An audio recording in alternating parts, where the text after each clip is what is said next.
டெல்லியில் முதலமைச்சர் அரவிந்த் கெஜ்ரிவால் மனைவி சுனிதா நடத்திய வாகன பேரணிக்கு தொண்டர்கள் உற்சாக வரவேற்பு அளித்தனர்.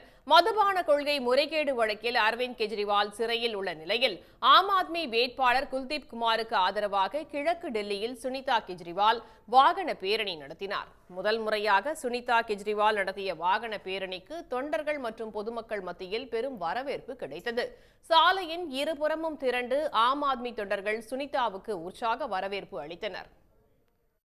வாகன பேரணியின் போது மக்கள் மத்தியில் பேசிய சுனிதா, டெல்லி முதல்வர் கெஜ்ரிவாலை யாராலும் முடக்கிவிட முடியாது என்று உறுதிபட தெரிவித்தார். மேலும் பாஜகவின் சர்வாதிகார போக்கிற்கு தக்க பதிலடி கொடுக்க டெல்லி மக்கள் தயாராகிவிட்டதாகவும் அவர் கூறினார். டெல்லியில் உள்ள 7 மக்களவை தொகுதிகளுக்கு மே 25ஆம் தேதி வாக்குப்பதிவு நடைபெற உள்ளது.